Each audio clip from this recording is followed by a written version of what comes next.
is the Triple B podcast, Barbell Benders podcast, back with Altman Biggs and Seth Todd, your co-host. We're here every week to bring you the best information we can from either guest or just putting together things that you need to know to get better in powerlifting. Yeah. So what are we talking about this week, Altman? Talking about how to increase your performance. There we go. The best ways to do that. How to get the most out of your training. So, what's the best way to get the most out of your training, Seth? I mean, obviously, this is a pretty controversial topic, but to get the most out of your training, you just got to have PEDs. Yeah, you got to have some drugs. You got to have some tren. You got to start taking some tests, some HGH. Yeah, if you really want to be the best, you just got to. Yeah, it's been shown to have massive improvements. And that's the podcast, guys. So you take those, you'll be fine. Yeah, no, yeah. We're totally messing with you. Definitely not what we're saying to do. Don't take any drugs. Get the best you can naturally. Just become the best you can with what you have. Yeah, we are in no way, shape, or form promoting performance-enhancing drugs. If you gave us some of that stuff, we'd be like, how do we use this? What is this? We'd probably take the whole bottle and be like, is that how you're supposed to do it? I don't think the USAPL would like that. Yeah, I don't think they would either. We might get banned for life or something like that. It's crazy because, Blaine Sumner, huge squatter, big bencher. His Instagram is the Vanilla Gorilla. And when you get to that high in the USAPL and IPF, they can do random testing on you, and you have to submit basically a schedule of them hour by hour of where you'll be every day, and they can pop in at work, at home, wow. at a restaurant, wherever you are, and give you a test. And wow. on Instagram, he posted that he's had 2 random tests popped on him in the last 3 months.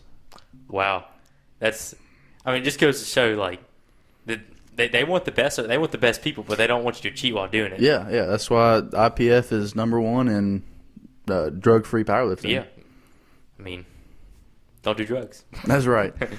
Yeah. So we just got we have a few simple ways to break down to how to improve your training, get the most out of it. So what is the first way, Altman? So the first big one for me is going to be sleep. That's the most important thing. If you're any type of athlete, going to be doing any type of strength training, any type of athletic or any type of sport or movement, you have to get your sleep. Even if you're in school, if you're working, the best thing you can do to improve your work life, your school life, get some sleep. A lot of people don't do that. They don't get there. They only get 4 or 5 hours. They might say, hey, I can function really well in 3 or 4. No, you can't. That's bullshit. Yeah. You need those 6 to 8 hours a night. Yeah. And if you're an athlete, you need 8 to 10 hours a night. Sleep is literally your body recharging for the next day. That's where you grow. Yeah. That's where your growth hormones released. That's literally how your body repairs itself. You literally grow in your sleep. Exactly. Technically, when you lay down, something about the moon, this and that, your body stretches out half an inch. I don't know. Yes. But it really is throughout the night is really when your body goes into recovery mode. Yeah. Using that sleep. So we said 6 to 8 hours is best. That's absolutely the best. And if you're an athlete training twice a day, you definitely need 8 to 12. Yeah, and more than 8 is fantastic. Oh, I think that the more the better with sleep. Yeah, and some people might say, I don't have the time to sleep that much. Yeah, you do. No, you're just not making the time. You don't have the. If there's a will, there's a way. Yeah, you have time for whatever you want. It just has to be a priority. Yeah, exactly. And if you want to be really good at powerlifting or whatever your sport is, you're going to have to take sleep seriously. Absolutely. So what things can you do to improve your sleep? So first thing I'm going to say is setting up a sleep schedule. That's the most important thing. Stan Efferding talks a lot about this. He has it in his book. Setting up a sleep schedule. Go to bed at the same time every night. Wake up at the same time every morning. Get your body in that circadian rhythm. And what you can do is when you wake up in the morning, go outside, get some sunlight. That will, again, set that circadian rhythm. So your body knows, hey, it's time to wake up. It's time to go to sleep. It just gets you in that pattern until you just have that perfect. Your body knows when it's going to get rest. Yeah, it's kind of the same principle as consistently training at a similar time each day. Your body knows what's going to happen. It knows when it needs to be ready for that. So going to sleep at the same time and waking up at the same time can really improve your training. Yep. And people will say, well, how do I improve the sleep while I am sleeping? Well, first off, you can cut off electronics an hour before bed. Yep. The blue light really messes up your brain. Yep. Obviously don't take pre-workout or drink coffee. I mean, Yeah. it affects everybody a different way, but I think, anywhere past like 6 to 8 hours before you go to bed. Yeah, so caffeine has like a half-life. After 6 hours, it has a half-life. So if you take 200 milligrams of caffeine, 6 hours later, you're still going to have 100 milligrams of caffeine in your system. So that is why it's good to take it in the morning if you are going to do caffeine instead of around lunchtime, because you're still going to have a pretty large amount of caffeine in you if you go to bed early. Yeah. Yeah, like I had a big squat day today, and I think I probably downed somewhere like 300 milligrams at 3 o'clock. So I'll probably be awake for a while. A little bit, yeah. Yeah. But like you said, turn off the electronics. Have it as dark as you can in the room. If you have blackout curtains, even better. Mm-hmm. Just have it as dark as you can, because your body, again, that circadian rhythm, if there's light outside, your body won't be able to actually go to sleep. Yeah. You won't be able to get into that REM sleep. And I know for some people, like myself, I grew up used to having like the TV in my room on when I go to sleep. But, that's part of that, getting rid of the light. For a while, I actually used a sound machine. And I would set it on like the waterfall sound, which really just sounded like static. But that's something that can also help you fall asleep, because I know for myself, sometimes I have trouble falling asleep when it's completely silent. Like I need a little bit of noise there, whether it's a fan, the sound machine, whatever it may be. Yeah. Something to help you fall asleep. I agree with that. That's helped me a lot. That's helped people in my family. I keep the air conditioner on now. We've always had something on. Yeah. It's just like that humming. I'm sure people can relate to that too. Oh, absolutely. How do you feel about like melatonin? I'd rather just set up a sleep schedule and everything. I think it's something that can be abused. Absolutely. But again, it's something that if you just have a set sleep schedule, then you'll be fine. Now, everybody's not going to be able to get 8 to 10 hours of sleep a night, but if you want to perform at your best and be as the best that you can be, you need to get that sleep. Yeah, and like some people in extreme cases have insomnia or sleep disorders, this or that, and they have to take it. Yeah. But I think really try to not use it, because it can be something that your body depends on. Yeah. It can be like a drug, Oh, for sure. You take it for a few nights and you sleep well, and then you think, I have to take this to go to sleep. I've done it with like Benadryl. I just want to go to sleep. Yeah. But the next morning I was real drowsy and everything. I couldn't really function as well. One thing for big guys, CPAPs.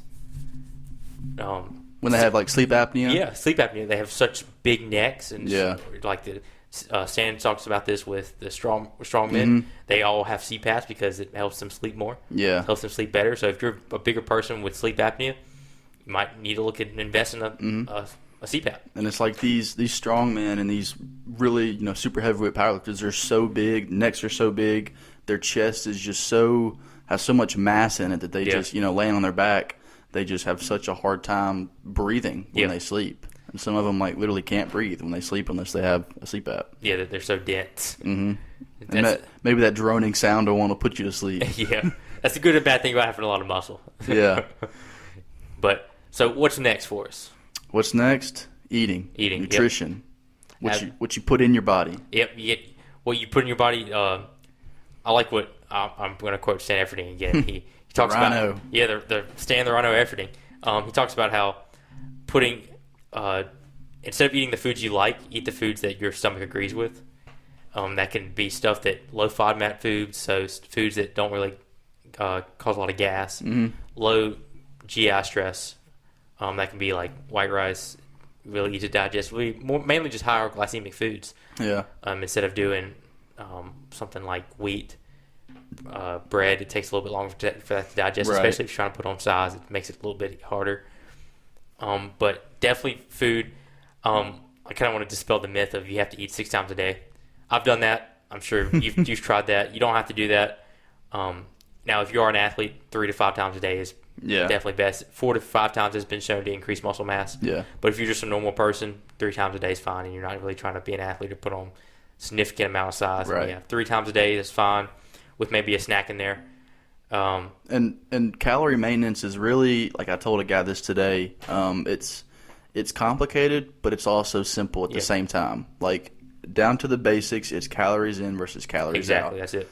And there's all kinds of websites you can go on and put in your activity level, your height, weight, how old you are, and it'll tell you, a ballpark range of how many calories you expend on a daily basis. You're trying to gain weight, up that.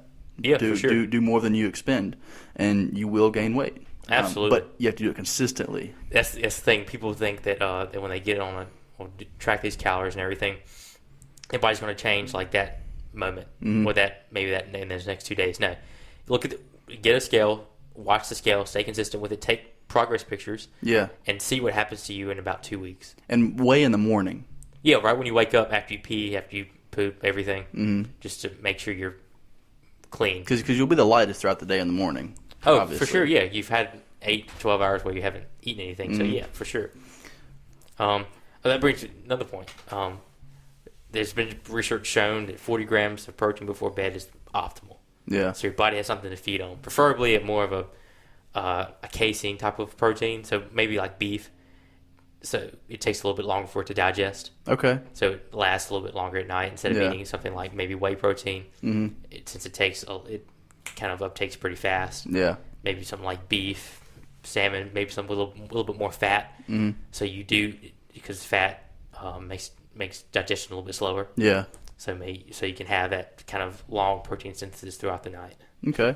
And now there's been a myth for a while now that I forget isn't it like something that you need 1.6 grams of protein per kilogram of body weight to put on size? So what is the myth?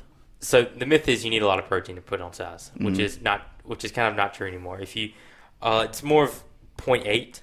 Yeah. So if you're a regular person, doing normal everyday things, you're not weight training, 0.8 is fine. That's perfect for you. If you're an athlete, maybe go up to 1 to 1. If you're someone that does do weight training or some type of movement throughout the week, 1 gram per kilogram of body weight. And if you're an athlete, it's been shown 1.2 to 1.7 kilograms, or 1.2 to 1.7 grams per kilogram. So let's say I weigh about 84 kilograms. So let's say 1 point times 1.2. That's going to be about 100 grams of protein. Now I obviously eat more than that. I eat about 150 grams of protein a day. But you also train twice a day, don't you? Sometimes, yes. Some days I do. But my carbohydrate intake is really high right now. Yeah. Mainly so I can handle that workload. And when your carbohydrate intake is significantly high, you don't need a lot of protein because your carbohydrates are protein sparing. Yeah. So you don't need as much protein. But if you're someone that's trying to cut weight, then I would up the protein take a lot because protein is very satiating. Yeah. If it fills you up for a while. It does, makes you not hungry, soon after. Exactly. So right now I can eat 200 grams of carbs and I'll be hungry in the next 2 or 3 hours. And that's just because it's easy to digest. Yeah. And there is a point, what we're trying to get at with this is there is a point of diminishing returns with the amount of protein you eat. So really, like Altman said, you get up to that, 1 gram, 1.2. It's not like the more you eat, the more you'll gain. There's that point where eating more protein doesn't do anything for you. Yeah, it can be just like a kind of a diet hack. Just there are people like they're on the carnivore diet. They just eat pure red meat all the time. Yeah. And it works for them. I'm a pretty big fan. If you are dieting down, I'm going to up the protein intake for you because, again, it's satiating. Lower the carbs a little bit, get you a little bit more insulin sensitive because you're probably overweight. Yeah. But I like what one of the strength coaches that I listen to, Charles Pollock, when he says you have to earn your carbohydrates. And I agree with that. So if you're someone that's really overweight, you don't need a lot of carbohydrates because your insulin sensitivity is down. You're not very sensitive to carbohydrates. So you obviously we're going to take the carbohydrates down and increase the amount of protein you eat, so you can lose weight. Yeah, satiate you and get you more sensitive to insulin again. So aside from meats and protein powder, what are some other protein-rich foods? You said meat, but I'm gonna go back to beef. Salmon. Yeah. Salmon's a good one. Fish, but again, fish has more. Fish is on the more fat-heavy side compared to like red meat and white meat. Yeah, definitely. And again, it depends on the fish too. Salmon's got a lot of fat in it, good fat. Also has a lot of oils in it. Oils. It's got omega-3s, which is absolutely essential for health and everyday life. Yeah. It's been shown all you need is 2 servings of 6 ounces of salmon a week. Yeah. To get your omega-3s in there. There's this. I don't know if you ever heard of it. There's a show called Alone. You ever heard of it? I haven't. So the basis behind this show is a little bit of a tangent, but these people go out into the wilderness and they're put by themselves. And there's 10 of them, and they have to survive out there with as long as they can, without knowing how long other people are out there for, And they usually put them out there in like fall, so after 20, 30 days, it starts getting into winter. It's usually in the northern hemisphere, so it's going to get really cold. Yeah. And these people, they live like a subsistence lifestyle, so they have to find and kill what they eat. So aside from like the vegetation that they get, some people, depending on what area they're in, will have problems with either only being able to catch fish or only being able to kill red meat animals. And there's downsides to both. Yeah. If you're only able to eat something like fish, you're not going to get the amount of protein that you need. Yeah. And your body will just literally start eating its muscles. Yeah. But if you have too much red meat, you're not getting enough oils. Yeah. For your body and fat. I'd be curious to see if the body would adapt to that over time. There are small amounts of omega-3s in red meat, not nearly the same amount as in salmon. Cause salmon's a very rich, nutrient-dense food. Yeah. That's where you go to get that stuff. I'd be curious to see, though, what happens to the person over time. I think if you could do it slowly, that it would. Yeah. But, these people out in the wild, they eat what they can get. Yeah, I mean... And most can't be choosers. And most of them they have health checkups like every other day. Yep. And most of them will stay out there 30, 40. I think the record's like 70 something days. Wow. But they do health checkups, and most of them will lose 20% of their body weight. Yeah. While they're out there. And what do their health markers come back as? Does blood pressure go down or anything? I don't know about all that. I think blood pressure would probably go up. Probably everything that's unhealthy while you're out there is going to happen. Yeah.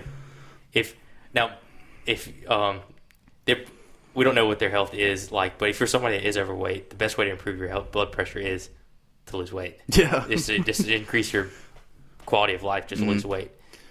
And so like we said, calories in versus calories out. Say someone wants to lose weight, and let's just, for easy numbers, say they burn, an easy 2,000 calories in a day.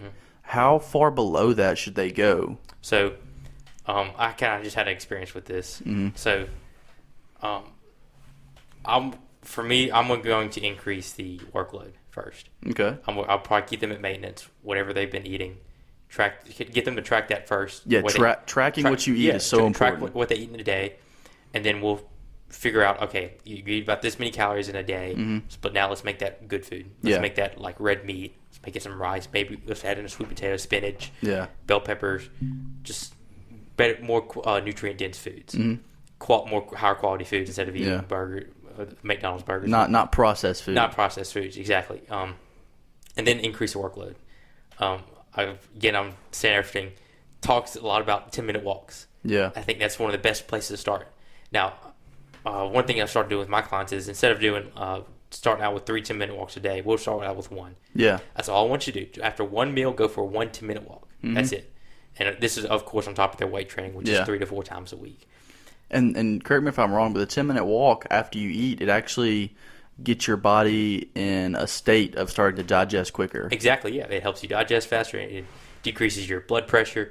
It's one of the best blood pressure medications out there. Just going for a walk after you eat. And walking is good for everybody. Because everybody, you're sitting down, it's starting to become a disease. Yeah. But yeah, walk afterwards. Increase the workload first. Yeah. And then, so that first week, 10-minute walk 1. And next week. And try to make that walk outside in nature. There's been so many studies to prove that just being in like nature outside has a substantially higher benefit to your overall well-being versus walking around on the inside of a building. Therapeutic. Yeah, it is. Got a therapeutic effect. But yeah, start out with 1 10-minute walk after one meal. Make that your goal for every day. The next week, add another one.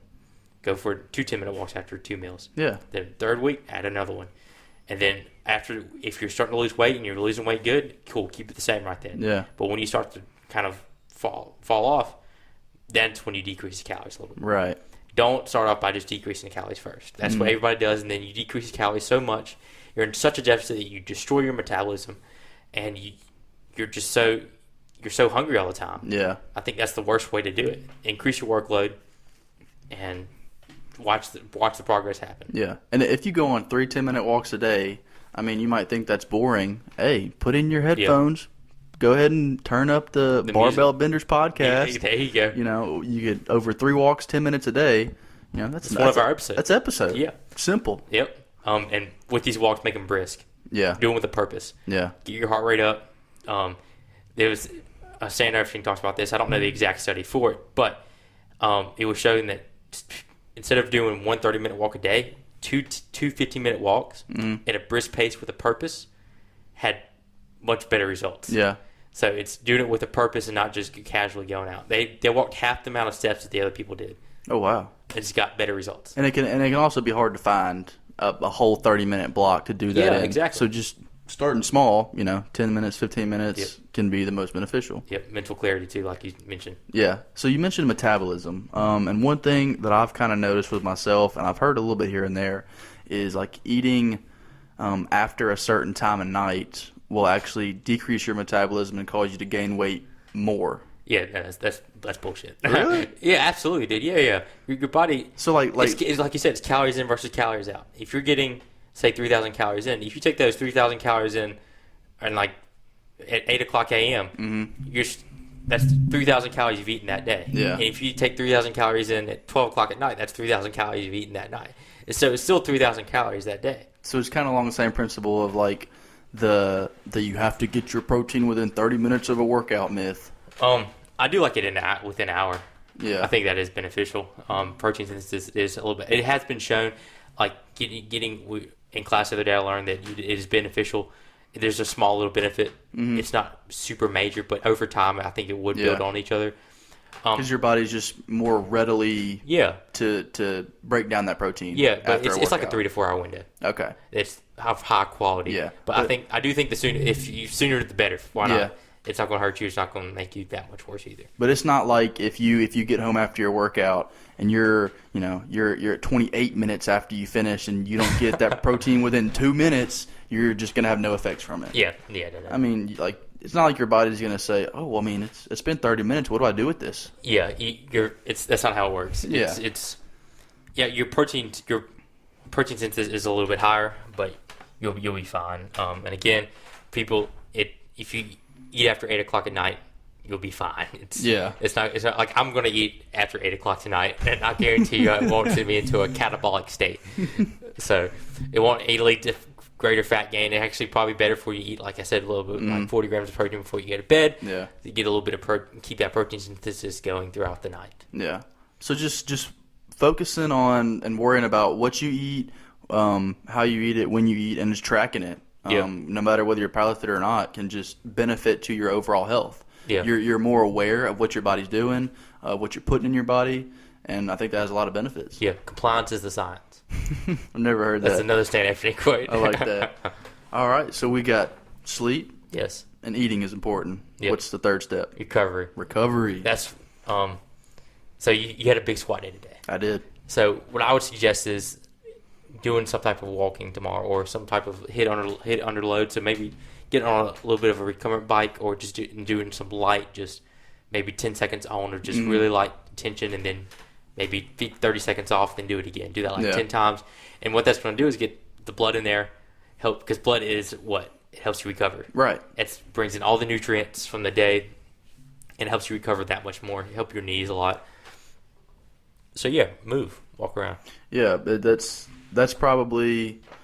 I don't want to rank these in importance, but I'd say recovery is pretty high up there. Yeah, it's definitely top 3. You can't continue to train at whatever level you're training at if you're not recovering. Yep. And eating and sleeping is part of that recovery. Yes. So, recovery, stretching.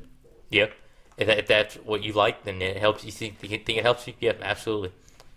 And those walks can go a long way too. I think so. I really do. So after we came to school, we didn't do as much walking because we didn't have to go to as many classes. But I figured I've been making myself walk more, and I've become much more of a happier person. I find that I'm much more productive. Yeah. I really do. I seem to be more focused on schoolwork and getting things done after I have maybe a walk or something like that.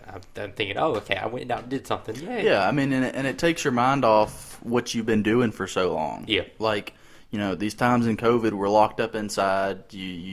It's frowned upon to go out and do things, but just taking a walk outside can really take your mind off things. It gets the blood flow and it helps recovery. Yeah. And it really does make you an overall happier person. I think it does. The benefits are absolutely there. When I mentioned the bike, if you're going to do some type of recovery work that's more of like a hit under load, make sure it's a little bit more of a concentric movement. So HIIT being high intensity interval training. Yes. It doesn't necessarily have to be like super intense HIIT. It can be more of a little bit of a moderate pace. Yeah. Or it can just be the walking. So give like a quick summary of what HIIT is. So high intensity interval training, it's when you do a couple seconds of all out and then have a rest for about a couple more seconds. Yeah. So let's say one thing I've been doing lately is 10 seconds on and then 50 seconds off. So it's every minute on the minute. Yeah. A little bit of a CrossFit kind of thing, but I think it works. I think it's great. 10 seconds on, 50 seconds off, and then over time I'm going to build that up. It's going to be the 12 seconds on, then 50 seconds off, or 12 seconds on, 48 seconds off, and slowly just build that up to where I can do maybe 30 seconds on and then 30 seconds off, and that's really going to help increase my cardiovascular system and overall just help me be a healthier person. Yeah. I've last year when I was trying to drop weight quickly before a meet, I was actually doing a lot of running, and you told me that HIIT would actually have more benefit and less downsides to running. Yeah. Because if he's running, on concrete, treadmill, whatever it is, it takes more of a toll on the body than doing something like HIIT training on a bike. Yeah. So, when's the last time you saw a big runner? Never. There you go. You don't see too many runners with a lot of muscle mass, especially these ultra endurance guys. So the body wants to get rid of mass because muscle mass is very heavy. It's a lot heavier than fat mass is.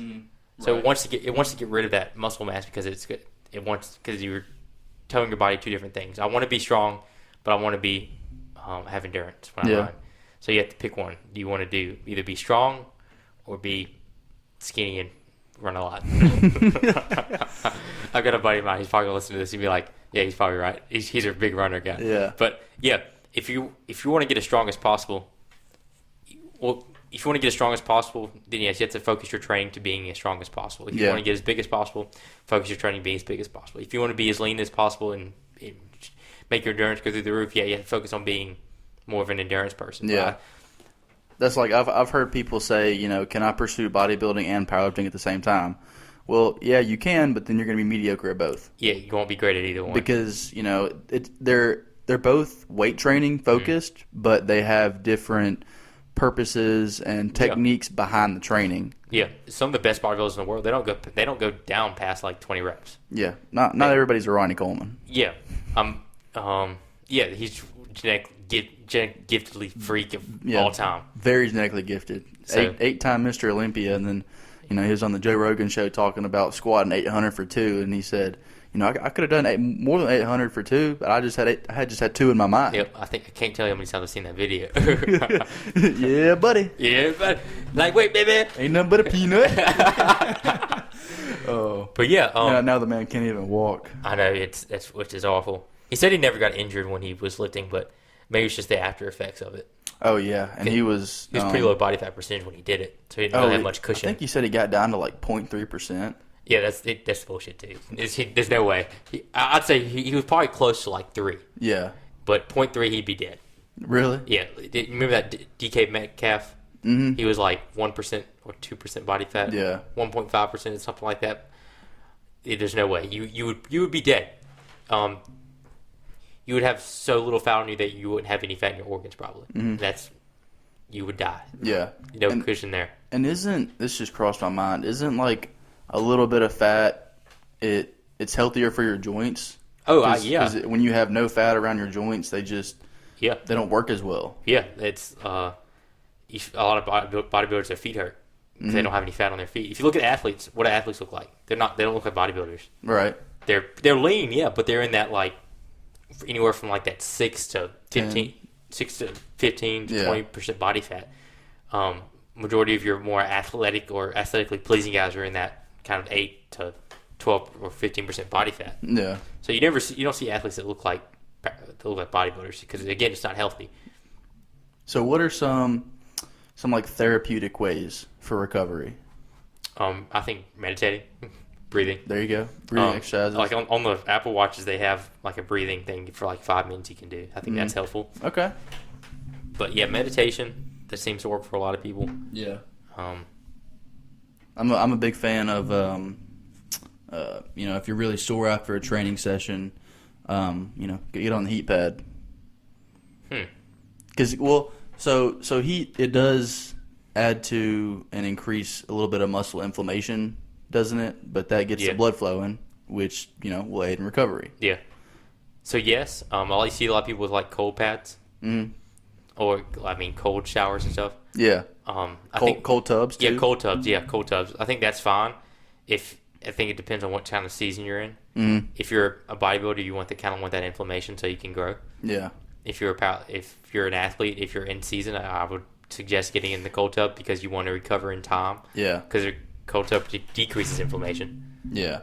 In football, our coach made us do that, and I only did it one time. Mm-hmm.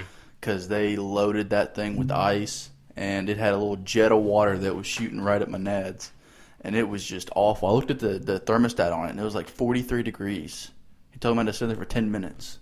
Wow. And that's the first time I did it. I got out all red, could barely walk. Brian Shaw loves it. There's a reason he's a 4-time world's strongest man. So if you can handle it, it must be worth it. Well, it's one of those things, like, if it makes you feel good, then people are just going to do it. Right.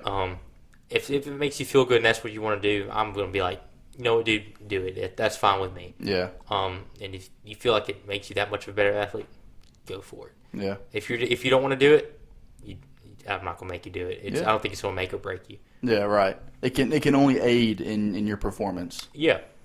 But yeah, I think that was a pretty good question. Yeah. So we got sleep, eating, recovery, and then what about training smart in the gym? So training smart. Squat University posted this today. But let's get rid of the no pain, no gain. Yeah. I think that's a great idea. Now I do think that if you want to grow muscle, you do have to push to that limit of going pretty close to failure to grow muscle. And that's the notion that you have to be in pain to get better and grow muscle. Now, if you're having shoulder problems and you're something's really bothering your shoulder, it's not your muscle. Yeah. Then stop and figure out what that is. There's a difference between being in pain and being sore. Yeah. Yes, this definitely is. I agree with that, and you've kind of experienced this with your injury. So, what would you say about it? Yeah. So I got hurt right before quarantine, and at the beginning there were things like getting out of bed, sitting down, standing up that would cause me pain. Mm-hmm. And I think for me that more stemmed from like something with the nerve in my back. And if you're in pain, you need to either stop training or slow down training to actually get that fixed. But being sore, it's hard to describe if you've never felt it. But sore is like, I guess your muscles just kind of ache. Maybe they're a little bit tight. Yeah. But soreness will go down. With time and as you recover over the next few days. Mm-hmm. If you get done with the killer, leg workout or whatever, and you're limping out of the gym a little bit, and you go home, you sleep, you wake up, you're tight, you go on that walk, take you a cold shower, throughout the day you're feeling a little bit better. That's from being sore. Mm-hmm. That's because you tore down your muscles and you're in the process of rebuilding them. Yeah, a little bit of DOM, delayed onset muscle soreness. There you go. I don't know about you, man, but I really haven't been that sore lately. I haven't either. It's been interesting. It's like we said, it's not a prerequisite. No, you don't have to be sore to be sore to mean you're not training hard enough. I think it's about, because like for me and you, we've been training for a while consistently. And it's like, I'm sure a lot of people noticed this during quarantine. When you came out of quarantine and hadn't worked out for a while, that first day back, whatever you hit, you were sore for a while. Yeah, you weren't used to it. Yeah, because your muscles, for lack of better terms, they forgot what they had to do. Yeah. And I think it's time to get rid of the notion that you have to be sore to make progress. You're going to be sore if you start a new training program or you start a new exercise you've never done before. Yeah. You're going to be a little sore from it because you haven't done that before. A new movement, you're working muscles that you haven't worked before. If somebody's not used to doing split squats. Yeah. I hate split squats. Yeah, those quads are probably going to be burning. Yeah. Or you do some RDLs for the first time. Like I've got some buddies that work out with me here and there, and I'll make them do some RDLs. Yeah. And I'll make them do it with good form, and they may have a 10 or 25 on. But they do it with good form. You're gonna wake up in the morning and your hammies are gonna be crying. Yeah, they are. But if you keep on doing it, your body adapts to everything you put on it. Your body's not a snowflake. It adapts to every single stimulus you do to it. So like at this point, I mean, really, as far as like muscle soreness go, I've been training for so long that I really, I'm not sore more than a day after. Yeah. Because I have to do that little rating before I work out every day for Dylan, for a soreness and fatigue rating out of 10, and really it's never higher than like 3 on each, and that's at the most. Maybe the last week of training when I'm going as hard as I possibly can. when intensity's at its highest. Yeah, then I might be a little bit sore. But besides that, there's nothing really, and I think I've made better progress without being sore than being sore all the time. And if you are sore all the time, maybe something you need to do is think about toning down your training. Yeah, you're doing too much. Maybe dropping a day a week. You're either doing too much or not recovering. Yeah, there you go. One of those two. You're not sleeping or eating right, or you're doing too much in the gym. There you go. Not recovering right. Yeah, the only way to figure that out is to do the eat sleep right, and then then do the training. There you go. And just, when you're in the gym, try to, like we preach on here all the time, form. Yeah, technique. Every one of our guests has said that. Yeah. Form takes precedent over strength. Mm-hmm. You got to learn how to do the movement right before you can continue on and build strength. Yep. And I think, when you do put in the time to work on the form, that can decrease or increase injury prevention. Yes. Throughout your time working out. I 100% agree. Because, no one likes being hurt. Hell no, no one likes being hurt. Hell no. Yeah, technique. One thing I've introduced to my training is like tempos. Oh, yeah. Especially for the squat. Oh, yeah. Because the one thing that's kind of been awful for me these past 2 meets of my squat form is when I get to after heavier weight, my hips and my knees just like whoop, just go in. I'm like, okay, I have to fix that. Yeah. So tempos is making yourself keep that same technique for like 5 seconds down. Yeah. And then maybe like 2 seconds in the hole, and then come right back up. Yeah, putting tempo is just like it sounds. It's putting a time constraint on the movement itself. Yep. So like I've been doing tempo squats and bench right now. For tempo squats, I've been doing 3-0-0. Mm-hmm. So 3 second down. I'm in the hole and I get back up. Yep. Or you can do 3-2-0 like you said, 5-2-0, 5-2-3. Whatever you want. You can change those intervals from the eccentric, the pause, and the concentric part of the lift. Yeah, man. I think that's where a lot of people need to have. In the beginning, yes, just focus on doing like squatting. Just focus on squatting. But the more advanced you get, you have to figure out different ways to increase your squat and find out what you're weak at. Mm-hmm. And it's always extremely important to be able to control the weight, not let the weight control you. Yeah, that's one thing, too. I think that's so important now. Mm-hmm. You see it work, too. Especially on, I think the first time I realized it was on bench. Yeah. Like you know how you kind of load up. Mm-hmm. You come down, you load up, and then kind of off the chest like a spring. Yeah. You control it. You don't just like let it fall to your chest. Exactly. That's what I try to tell new people that get into it is imagine yourself like a spring.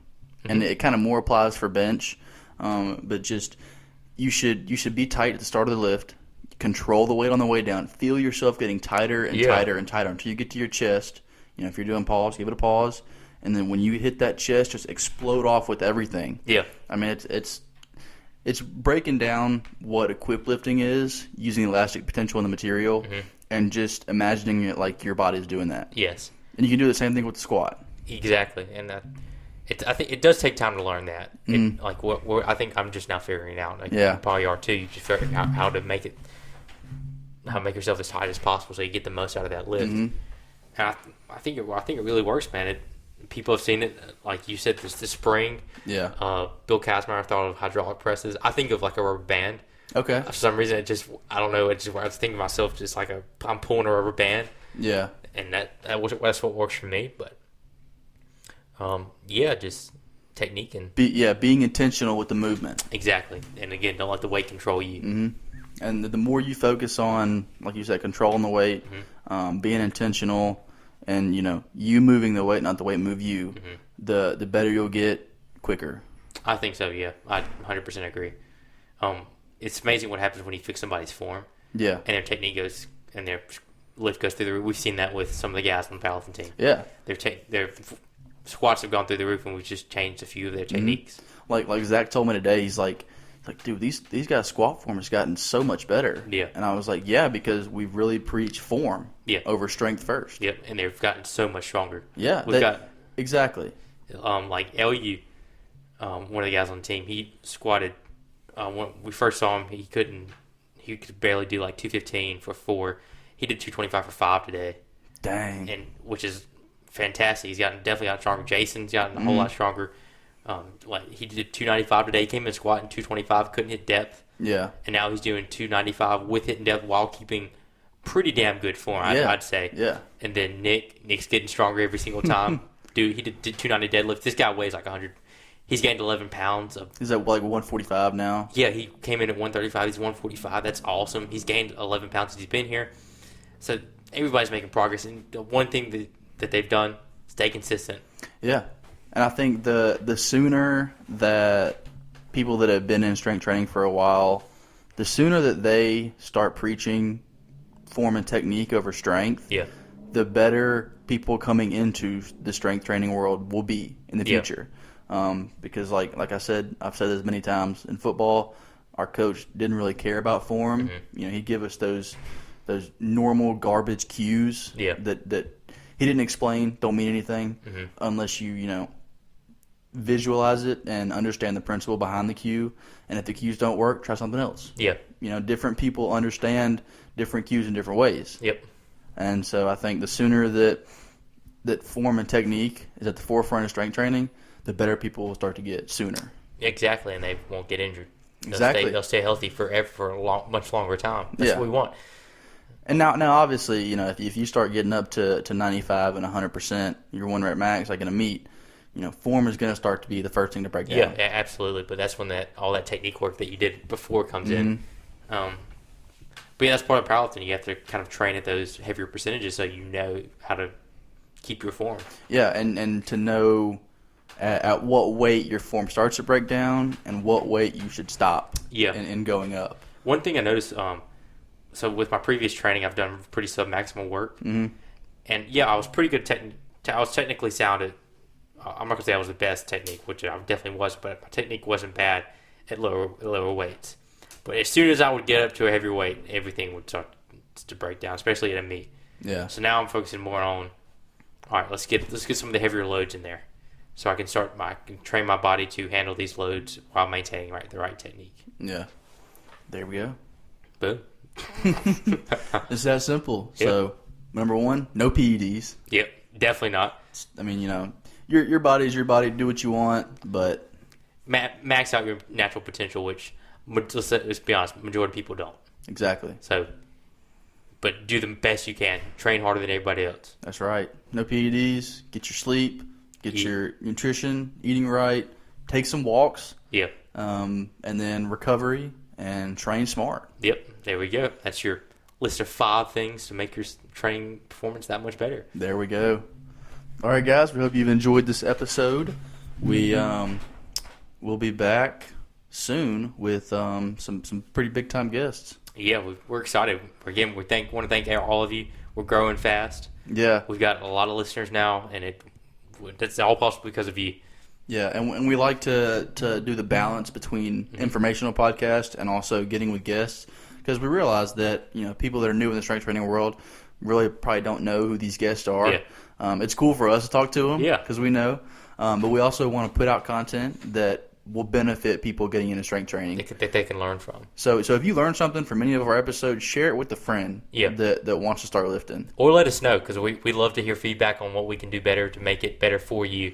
That's what we're here to do. We're here to make the episodes for you so that you can learn. Yeah. So let us know what you learn. Send us a DM on our Instagram page. Let us know what you want to hear. Yeah. What topics. Exactly. Because we just kind of have to come up with stuff that we think people want to hear about.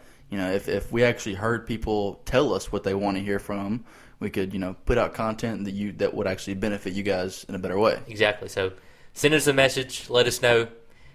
Tag us in in your posts. There you go. Podcast every week.